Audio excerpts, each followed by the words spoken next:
Kalau tidak khilaf Sayyidina Ibrahim bin Adham.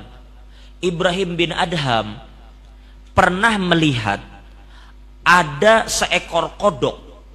Seekor kodok itu ke tepi sungai.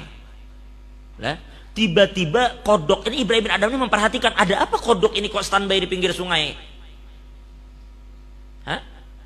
Kodok standby ke pinggir sungai. Akhirnya kadalawas datang kala jengking. Maaf Pak, naik ke atas awak kodok tadi. Ini Ibrahim bin Adham, riwayat Ibrahim bin Adham.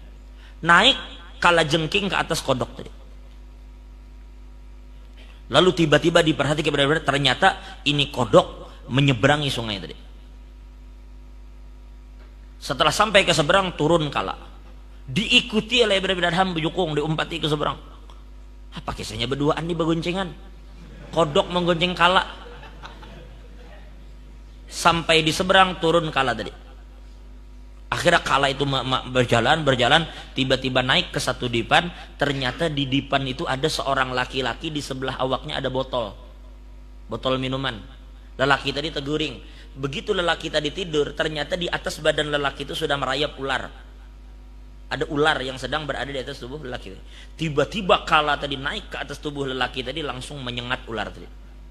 Lalu berdua nih bilang begelut, sampai gugur ke bawah, begelut. Akhirnya yang terjadi, kala tadi menang, ular itu mati. Habis itu selesai, kala itu naik lagi ke atas kodok, nyebrang lagi. Jadi nang kayak Gojek kodoknya lah. Antara no, model man orderan aja juga.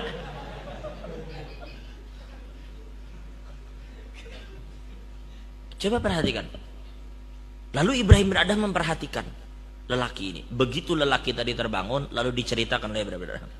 Ikam tahu apa yang terjadi tadi? Ujar lelaki tadi, kada ada apa? Lalu Ibrahim bin Adham ceritakan. Tadi ada ular yang merembet ke tubuh Ikam. Tiba-tiba ada seekor kala yang menaiki kodok, menyeberang sungai, menyengat ular tadi, lalu akhirnya ular tadi mati dan kemudiannya kembali ke seberang.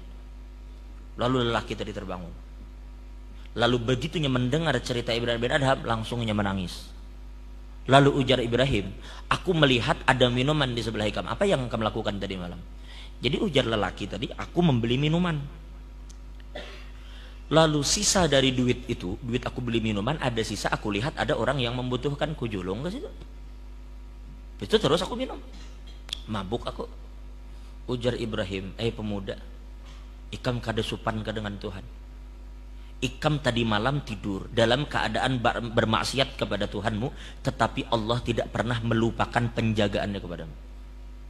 Allah jaga Ikam, Allah lindungi Ikam. Tapi Ikam terus bermaksiat kepada Tuhan yang melindungi Ikam. Di mana rasa malumu?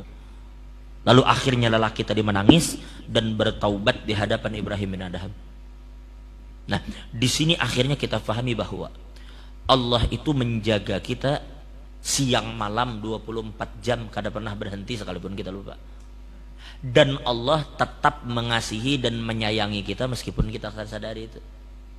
Nah sekarang, mana waktu kita untuk beribadah kepada Allah yang maha kasih sayang lawan kita itu? Terkadang Allah bisa mengirim kita penyakit. Terkadang Allah bisa mengirim kepada kita masalah. Terkadang Allah bisa mengirim kepada kita ujian untuk mengembalikan kita kepada Allah. Itu menunjukkan betapa Allah sayang lawan kita. Diberi kita ujian supaya kita kembali. Yang kita takut itu kalau kita berbuat banyak dosa tapi Allah kadang menegur, tuh hati-hati. Tapi kita berbuat dosa lalu kemudian kita diuji dengan berbagai macam masalah. Kemudian kita diberi berbagai macam penyakit, kita berbuat baik ke orang tapi kita ditipu. Itu adalah satu cara Allah untuk mengembalikan kita kepada Allah. Supaya ada sedikit masalah kita mengadu kepada Allah. Ada sedikit masalah kita mengadu kepada Allah. Hakikatnya nikmat yang paling besar itu bukan benda yang hilang itu, tetapi ketika kita dekat dengan Allah, itu kenikmatan yang sejujurnya. Berarti seakan-akan Allah ini menarik nikmat yang kecil untuk memberi pian nikmat yang besar. Mana nikmat besarnya? Manakala pian mau bersujud di hadapan Allah. Manakala pian masuk ke hadirat Allah menunjukkan kehinaan pian. Nah itu nang nikmat Tuhan nang ganal. Bukan sedikit harta yang hilang itu. Bukan sedikit kita punya harta lalu ditipu orang, bukan itu. Bukan yang hilang tuh nikmatnya, tetapi manakala kita kembali kepada Allah itu nikmatnya. Dan orang yang dekat dengan Allah, apabila ia merasakan kenikmatan, kenikmatan itu jauh lebih nikmat daripada kenikmatan yang dulu pernah pian rasakan.